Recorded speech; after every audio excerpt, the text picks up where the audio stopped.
Hi, everybody. Welcome back to Power Tips. Today, we're going to dive into the release notes and talk about some of the features that we're excited about in Power Apps. So I'm going to get the party started.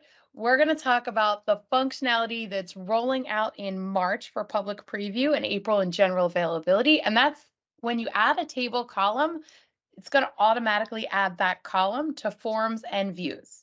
So I don't know how I feel about this one actually, because I'm trying to think of a use case. How many times when I'm adding a new column to a table do I want to add it to all of the forms and all of the views?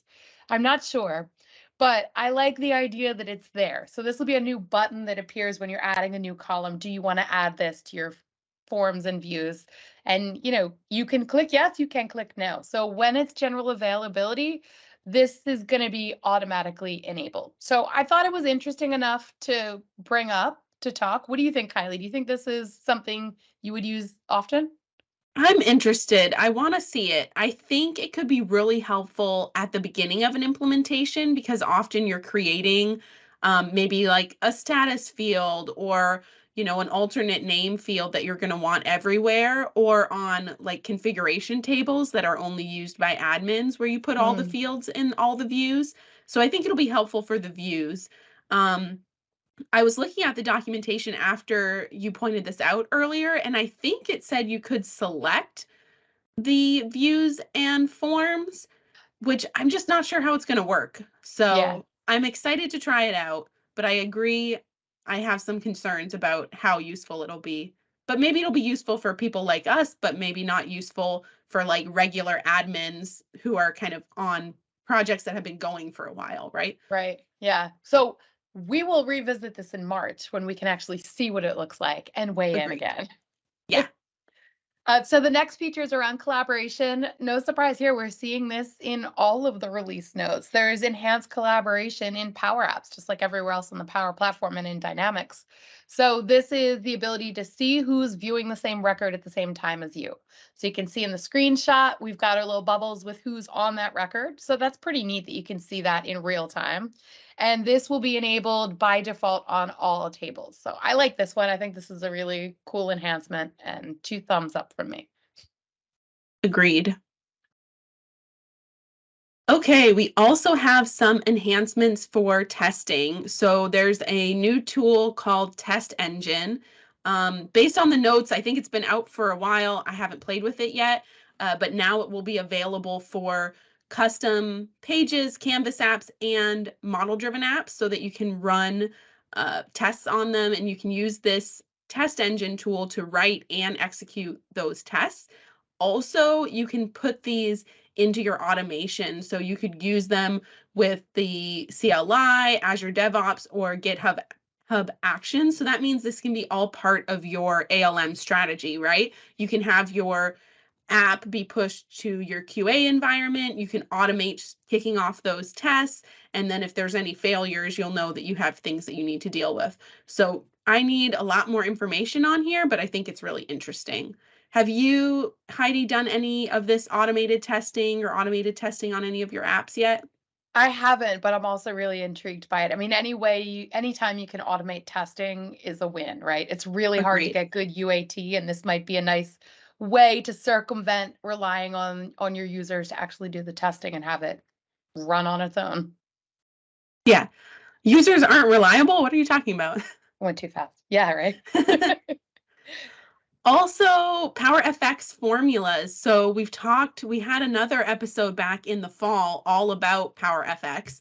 So now they're adding user-defined formulas. So previously we could use formulas that already exist, but now I can actually define a formula and use it other places in my app, right? So here in our example, we're defining a formula called total reports, and then we're using that at the end so we don't have to rewrite that same logic. So just kind of improving the sharing that we're doing, improving hopefully helping us not to have to test so many places. If we make a change to this formula, we only have to make it in one place. So a lot of extensibility there, especially for our advanced Canvas app makers. Totally agree. And finally, there are several things in the release notes for Power Apps that we noticed that are enhancements to things we've already been talking about, right? Virtual tables, now it should be improved in creating those in the Maker portal. Also, some enhancements to our modern advanced find in an advanced lookup option. So some things to check out there. We also have a few videos from last year around the modern advanced find. So I encourage you to check those out if you haven't been using them yet.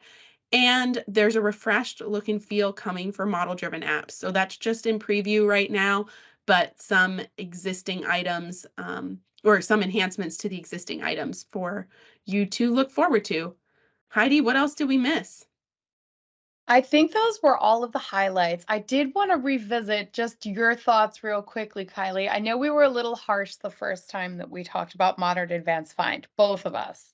And I think that's because we're really comfortable with Classic. So now that it's been a Agreed. few months, I'm curious, have your thoughts changed? Are you enjoying Modern Advanced Find? Do you I still wish you could go back to the old way?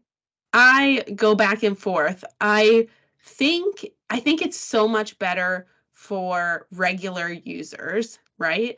I think the difficult part is if I'm trying to make an advanced find for like a more technical advanced find, I'm just so comfortable, like you said, comfortable in the old style. And I think it takes a little bit longer using the modern advanced find, but we're seeing enhancements. We're going to keep seeing enhancements. So I think generally I am a fan of turning it on or keeping it on because now it's enabled by default. I'm a fan of that.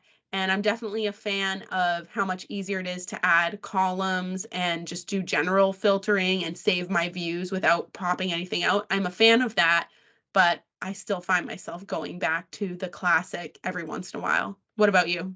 It's funny, exactly the same as you. Like exactly the same. We're just, our minds are connected. Yeah. I think that's all of the items that we had today. So let us know what features you've seen in the release notes that you're excited about. Maybe there's some features you want us to talk about more. Just put it down in the comments or reach out to us on the socials, whatever you want to do. Today we talked about the Power Apps features, but there's obviously lots of other categories in the Power Platform release notes and in the Dynamics 365 release notes. And we're going to be tackling those hopefully over the next little bit, but we want to hear what you guys are interested in or what you'd like to talk about. So thank you for joining us today, and we'll hear from you soon.